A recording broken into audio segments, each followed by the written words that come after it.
দুলালের সাথেও মাঝে মাঝে কথা বলি, ওখানে যে দুলাল আছে। হ্যাঁ এই সামনে হ্যাঁ, এই যে আপনি কতটুকু জমিতে পাট আবাদ করছেন?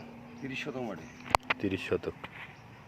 তা এই 30 শতক মাটিতে আবাদ করতে আপনার খরচ কীরকম গেছে? খরচ ভাই আমার প্রায় 1010 টাকা গেছে। 1010। মিলিয়ে পয়সা লাগে তো, এবারের দাম বেশি, আচ্ছা আচ্ছা। এই জন্য একটু 10,000 টাকা অনেক খরচ গেছে। আর মন কত যাচ্ছে পাটের? বর্তমান পাটের মান চলছে 3200 2800, যেমন পাট সেরকম দাম চলছে আর কি। আপনি কত মন পাইছেন? আমি একজন মাটির আর কি এটা নিয়েছিলাম, আমি বর্গা অর্থাৎ আধি নিয়েছিলাম।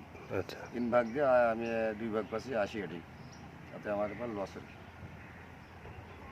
এমনি যদি আপনার নিজের থাকতো তাহলে আর কি চালানটা মেকআপ হইতো আর কি, লস হইতো না আর কি। মানে এমনি পাটের দাম ভালো না?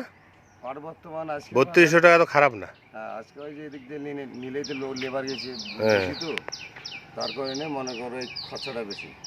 আচ্ছা আচ্ছা আচ্ছা। তাছাড়া এত খরচা করতো না আর কি। লেবারের দাম বেশি, মহিলা মাছ নিলাম প্রায় 320 টাকা খোরাক সহ।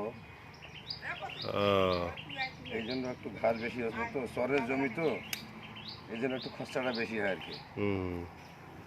আচ্ছা ভাই, আরেকবার নামটা বলেন তো। আমার নাম আশু ভাই। আর আশুর সাথে আগে পিছু কিছু নেই?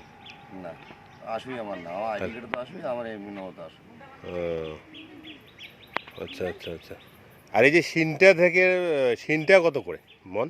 সিন্ডে তো মন না, সিন্ডে এখানে আটি আটি আটি এখানে বোঝা বিক্রি হয় শ শ শ 40 টাকা, মনে করে যদি বোঝা হয় 100। 100 আটির দাম কত টাকা আসছে এখানে বেড়াইলে, অনুযোগ করলে বেড়াবে মানে একটা আটি 100? না, 40 টাকা বিক্রি হয়। 40, হ্যাঁ, তাহলে 100টা কত? এই তো। হ্যাঁ হ্যাঁ, হ্যাঁ, এটা বার করলে আর কি হয়, চাইরে সিন্ডেটা লাভ আমাদের, সিনটাটাই লাভ, সিন্ডেটা লাভ। সিনটাটাই লাভ।